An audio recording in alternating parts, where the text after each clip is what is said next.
جیسے وہ کہے گا ویسے ہم چلیں گے. لیکن مسیح نے ہمیں آزاد کیا آزاد رہنے کے لیے. پھر دوبارہ غلامی کے جوئے میں ہمیں جتنا نہیں چاہیے. آج دیکھیں کہ خداوند یسوع مسیح جب اس دنیا میں آیا تو وہ کام کرتا تھا جو خدا کی ذات کر سکتی ہے. یہ بہت بڑا ایک گواہی بھی ہے اور آپ کے پاس پروف بھی ہے. آج بھی اگر آپ یسوع کی قدرت کو دیکھنا چاہتے ہیں، یسوع کی پاور کو، یسوع کی حشمت کو اور یسوع کو جاننا چاہتے ہیں کہ یسوع کی خوبی کیا ہے، تو کسی بدروگ ریختہ انسان کو جب دیکھیں گے ویسے آپ کو نہیں پتا چلے گا. اسے یسوع کے نام سے ڈانٹے تو پھر آپ کو اس کی قدرت کا پتہ چلے گا. ویسے نہیں. جب فقی فریسی کی دور میں یسوع مسیح خدمت کرتا تھا تو وہ نہیں جان سکے یسوع مسیح کی کوالٹی کیا ہے، یسوع مسیح کون سی قدرت رکھتا ہے. لیکن جب بدروحوں نے اسے دیکھا تو انہوں نے کہا، اے قدوس خدا تعالیٰ کے بیٹے، تجھے ہم سے شان بھائی ادھر ہو گیا. یہ سارے پنوائی نے سارے جلدی اسی عزت کر لی. Hallelujah, thank you, God bless you.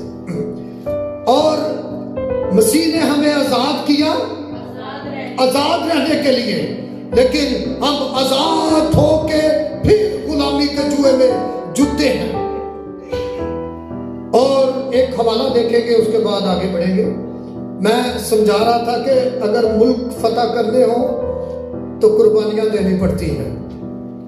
آج ہم جتنی مرضی قربانیاں دیتے لیکن ہم گناہوں کی گرفت سے، شیطان کے چنگل سے، اس کی قید سے، اس کی گرفت سے نکل نہیں سکتے تھے جب تک ہمیں یسوع مسیح نہ چھڑاتا. ہاللیلویہ. نہ کوئی نبی ہمیں نکال سکتا تھا، نہ کوئی ولی، فریسی، صدوقی، یہ کوئی بھی ہمیں گناہوں کی قید سے نہیں نکال سکتا تھا. بلکہ شریعت ہم پر ایسے لاگو تھی کہ ہم بچ ہی نہیں سکتے، کیونکہ شریعت پر عمل نہیں ہو سکتا تھا. شریعت بڑی سخت تھی.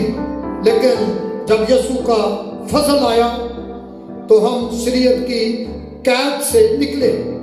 بلکہ شریعت ہمیں یسوع تک لے کے آتی ہے، استاد تک لے کے آتی ہے، جس کے وسیلہ سے ہر چیز ہے. کوئی بھی ایسی چیز نہیں جو اس کے وسیلہ کے بغیر بنی ہو، کیونکہ وہ باپ سے نکلا ہے. ہاللیلویہ. حوالہ نکالیے گا، یوحنا 8:31 آیت دیکھیے گا.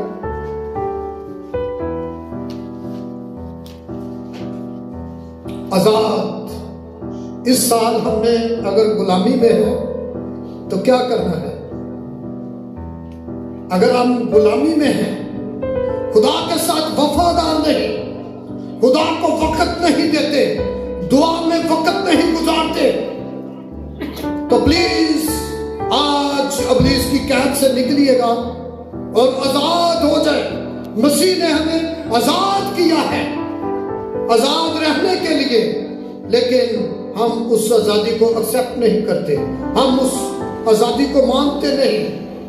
پھر وہی جیسے سورنی نہلا دی جائے پھر دلدل میں جاتی ہے، کتا جو ہے اپنی قے کر کے پھر اسے نگل لیتا ہے، ویسی انسان کی زندگی ہے. جیسے ہم زبور گاتے ہیں، نہ ہو کوڑیاں. آج انسان ہوتے ہوئے ہم جانوروں کی طرح زندگی گزار رہے ہیں، انسان ہوتے ہوئے گھوڑے کھچروں کی طرح.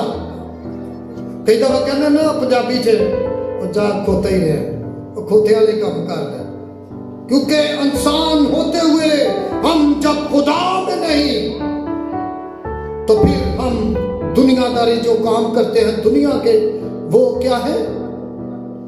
یہ جانوروں کی طرح ہے. آپ پرانے دور میں چلے جائیں، آج بھی بدی عروج پر ہے.